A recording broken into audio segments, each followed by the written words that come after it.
what you see here to your grave. Don't worry, it's just a standard non-disclosure agreement. Hello, and welcome back to Lightmatter. Like you said, NDA, but if we check the things here, I said no photographs. Didn't you sign the NDA? Maybe this doesn't mean that it's right here. Maybe it's later on? I mean, I guess we'll just have to see. It's a little unclear. Because, yep, this again. I'm just gonna continue. Right, hold on. I forgot. I have to do that. So, yeah. Should I even continue with this, or should I just, once again, if I do that, nothing. Since they are the lungs of Lightmatter Technologies. But instead of focusing on the years of life you've just lost, And we don't have any, like, your shortcut saved us cameras or a couple of hours. anything suspicious looking around here, do we? Whoops.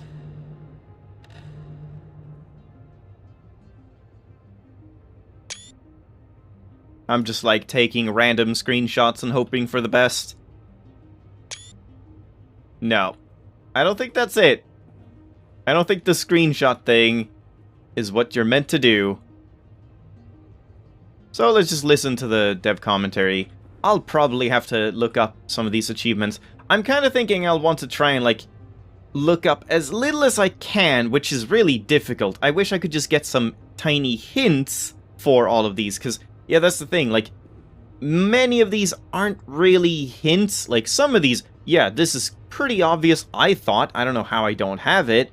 And, like, I don't know, some of these are, they're just very vague. And this one I think I can do, but this one I'm surprised I didn't have or don't have. Why is that? Why does it do that? Stop it. There you go. Weird. Yeah, I don't know. The achievements seem very, very difficult to get in this game. Like, I don't know how you can figure them out. Maybe they'll make sense once I know them. But let's listen to some more dev commentary.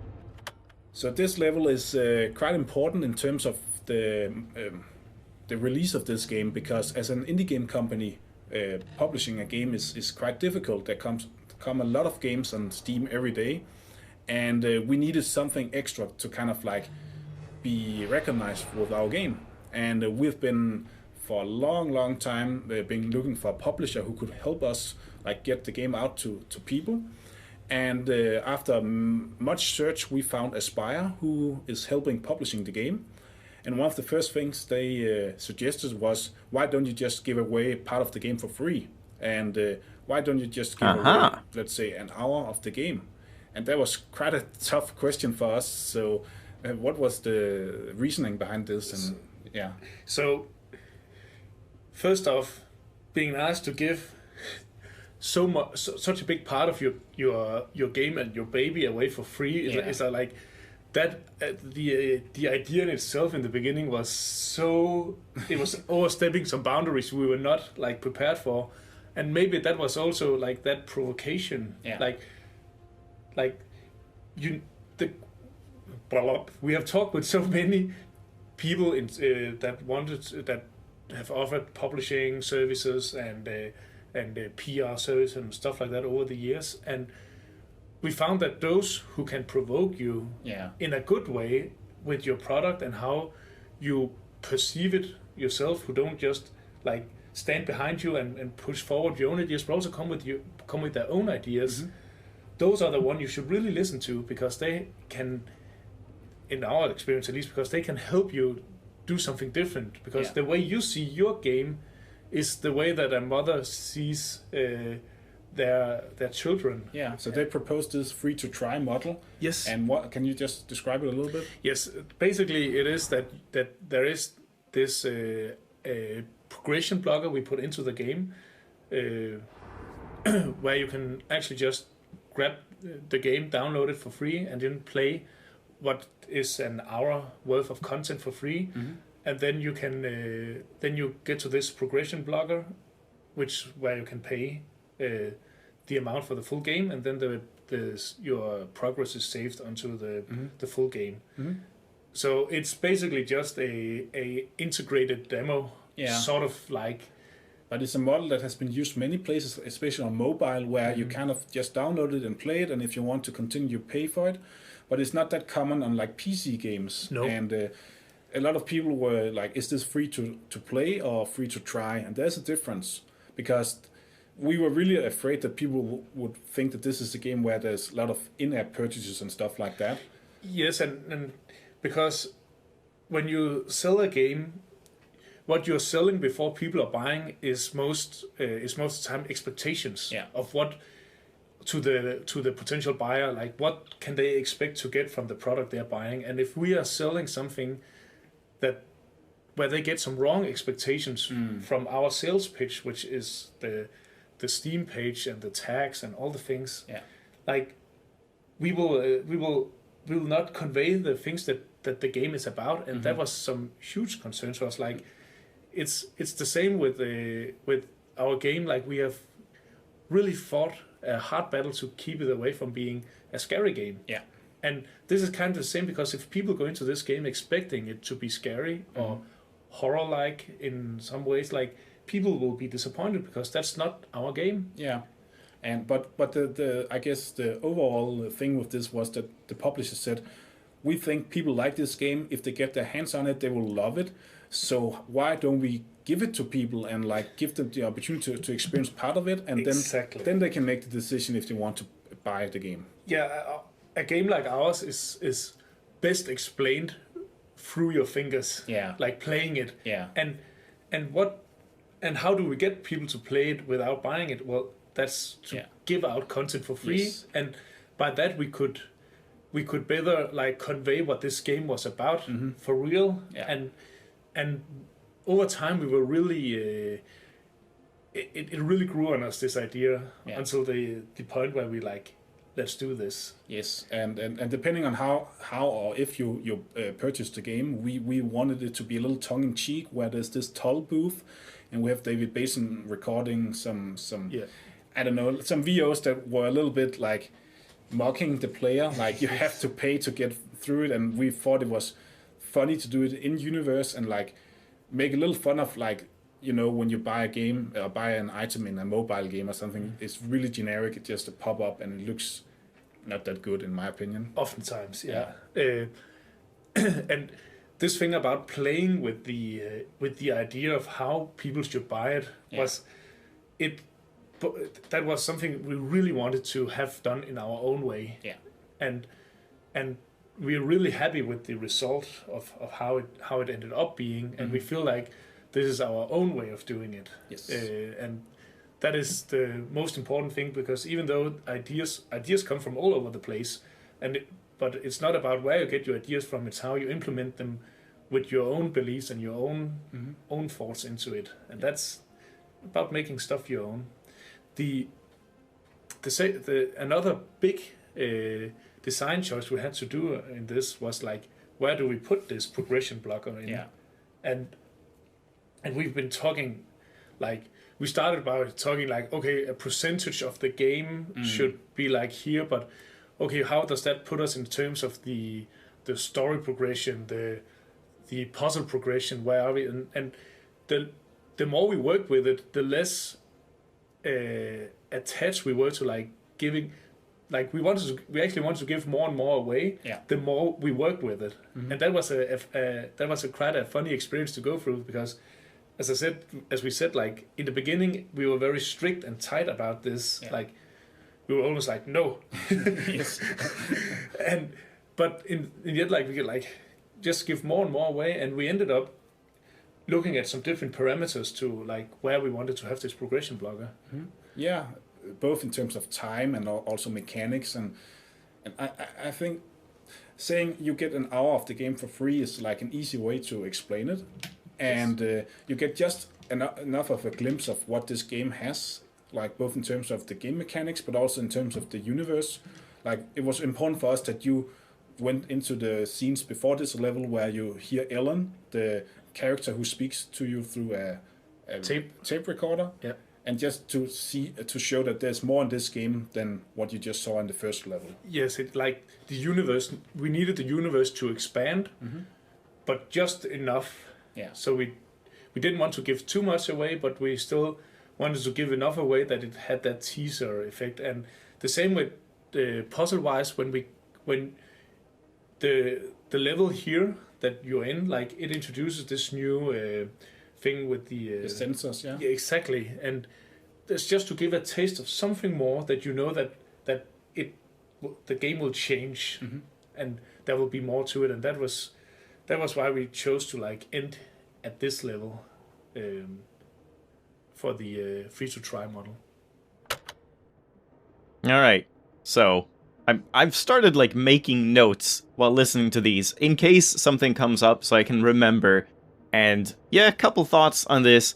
I feel like I probably disagree with their sort of outlook on this a lot because I'm a consumer. I am not a developer. I'm sure it's very different for developers because, first of all, the fact that they're essentially saying like, oh, their publisher recommended that they give people a chance to try the game for free, and they constantly, throughout this whole 8-minute thing, kept talking about how much they were giving away for free, and I don't really consider, like, personally, I don't think a demo is giving away anything for free, really, because you're not giving away something complete. You're giving away a taste. It's meant to make people more enticed to continue and to actually buy the full thing that they wouldn't have bought otherwise. Because if you're too uptight, if we just go completely like absurd about it and say you don't even want to share like a description of the game or a screenshot or a video or anything, like you don't want to share anything, then no one would buy the game because there's no information if they would like it or not. So why would they just pay like whatever, $10, $15, $20 or more for something they don't know? And everything you add to that, like, oh, you're showing, you give a description of the game, that might entice some people to buy it. You show some screenshots, that might entice some people to buy it. You show a little trailer, that might entice some people to buy it. And a demo, in my opinion, is just like that.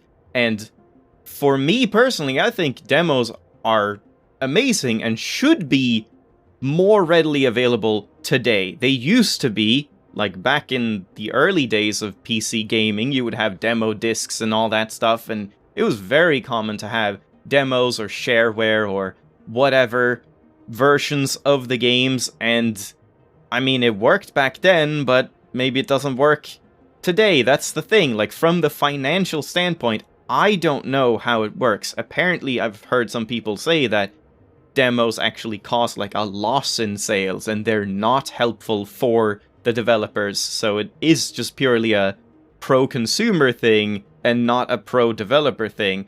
I'm not sure how true that is at all, but to me, I feel like it's always a good thing to have a demo, almost regardless of how long or short it is, just A, to get a taste of the game, B, to just see if, can I even run it? Like, that is a pretty huge thing for PCs.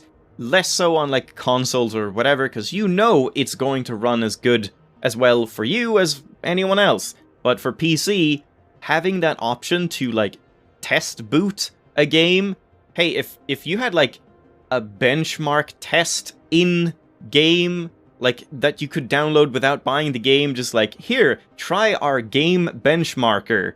If that was, like, a common thing for all games that would just, like, stress test settings within that game itself on your computer, I think that would be perfectly acceptable and very good, and that could also, like, show off some little tidbits here and there, like scenes from the game that might entice you into buying it. So yeah, I think demos are excellent and necessary, and they have been kind of coming back a little bit recently, and I think that's a good thing, and I think more games should do that, just as a pro-consumer thing. But again, I am completely ignorant about the financial aspects and the developer side of things, so they probably have different opinions than me. Also, they just mentioned that, like, oh, they phrased it as play the first hour for free, because it's, like, a catchy thing to say, and, like, it makes sense when you say it to someone, like, play the first hour for free, and they instantly understand what that means.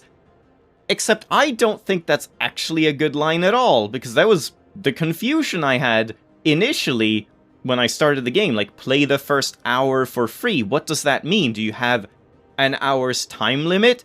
Do you have, like, what if you play that hour, can you then play the game again up until the same point, or will that hour be gone? And what if you just run through the game? Could you beat the entire thing in an hour? And I don't know, there's so many weird parts about saying just an hour in game time, because game time fluctuates between players. So I actually personally don't think that's a good tagline or, like, hook to get people in, because it's just kind of, it causes confusion. I feel like it would be better to just say, like, I don't know, something, like, try out the first couple chapters or whatever.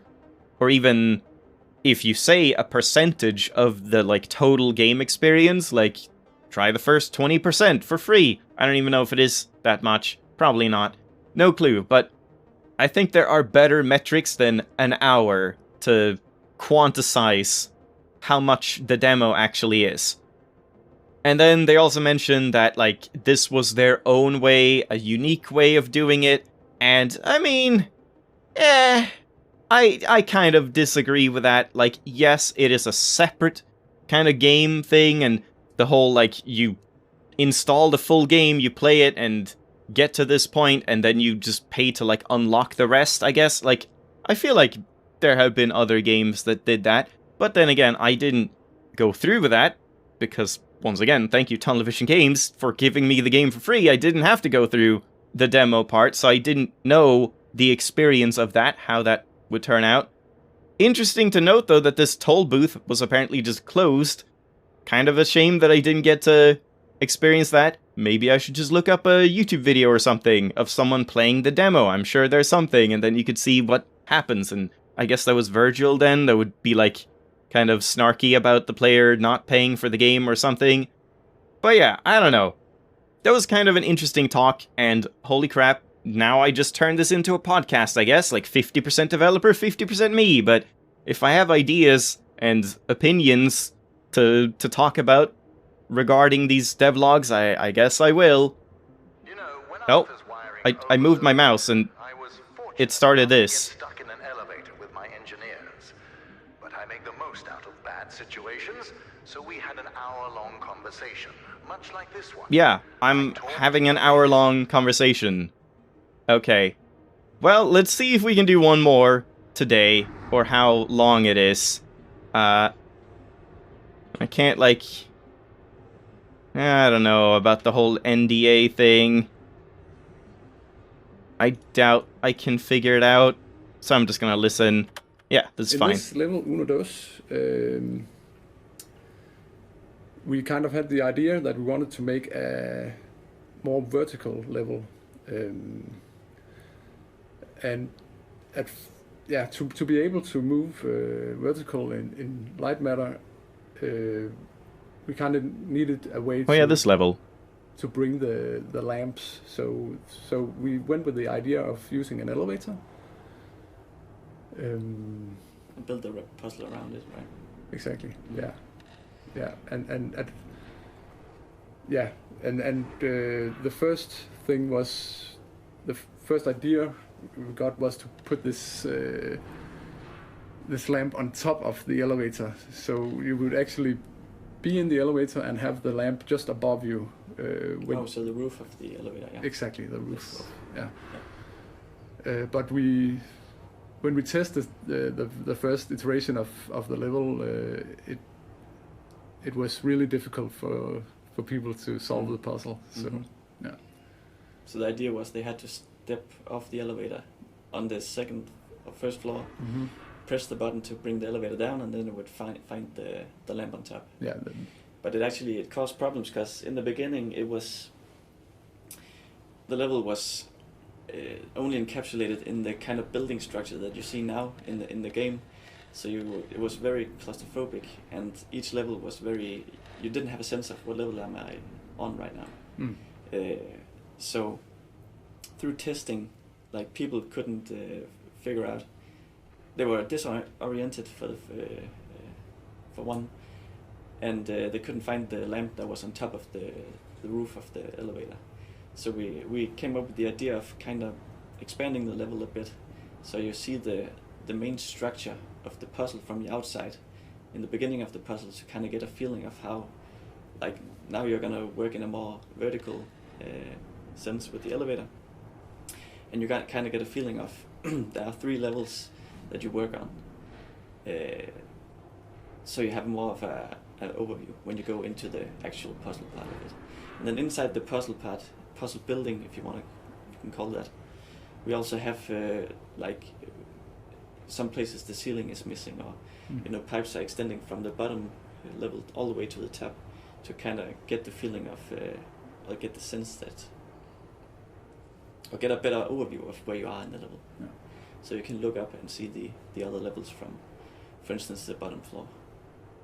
But and also that the idea that there's something on top of the elevator, that there is a level more, you can actually see that. Yeah, the idea is to plant the idea in the player's head that, well, I saw 3 levels from the outside, but I've only been on 2 of them. So what happens if I, for instance, press the button on the first floor and the elevator moves down? Can I go up stairs? And yeah, that's what the whole puzzle revolves around. And of course, having the player like calculating in their head that you probably need to get to the top floor, because they will pretty quickly get stuck. Like they'll pretty quickly get access to the 1 lamp and then the 2 floors with the 2 sensors, but all it does is open a gate, and then you can't really progress from there. You need 1 more lamp to figure out. Yeah. To light up the shadows. Yes. Yeah. And then it's what even happened? Back and forth in figuring out how to get the 3rd lamp, and then of course also illuminating the correct sensors to go out through the level. Yeah.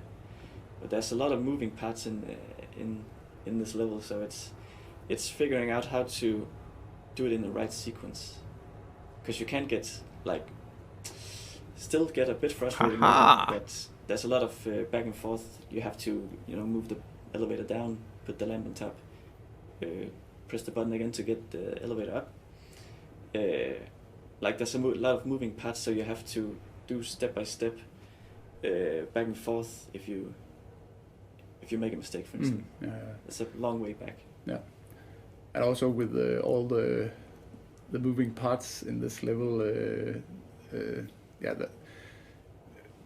when making the sound, for example, the elevator, you can actually push the button to start it. Come and then on! You can push it again before it's all the way up. So it wasn't possible just to make a simple sound that plays from start to end, because it would be abrupted when you press the button.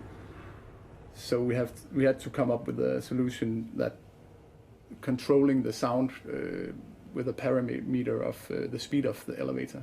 So when the speed thresholds get over 0, then it kind of make a clunk sound that starts the elevator, and then it has a middle sound, which is the elevator running. And if the speed goes under a certain threshold, then it makes a stop sound. So that's kind of the solution for that. Yeah. And then the visuals also. I gotta be honest, I was not paying attention to that whole sound press the button, thing. Press it again, it will slow down and then speed up the other way again. So, yeah, I don't know what he was talking about with the start and middle and end of sounds and stuff, and what the problem was there. But yeah, overall, that one I'm not gonna talk for 10 minutes about, because there wasn't really anything to say. It was just them going over the concrete decisions of the level design in that vertical level. And yeah, it's a good level. I like that one. I managed to get a lamp through here though, so can I actually use it is my question. Like, do I want to leave it here and light this up? Can I even jump across here? Or do I want to take it in? Because it's probably going to disappear when I do that, right? No? But yeah, you can just, like, jump across.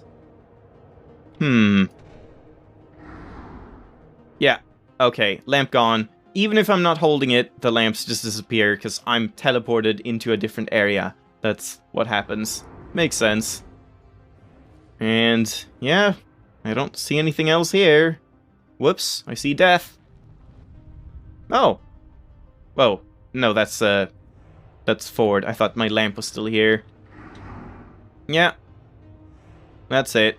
This is the level that I struggled with a lot. And I'm very curious to see what they say about this.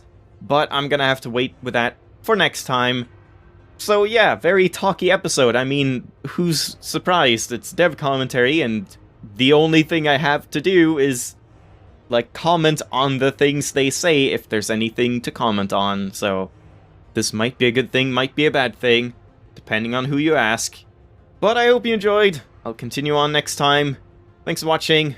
I'll see you then. Bye-bye!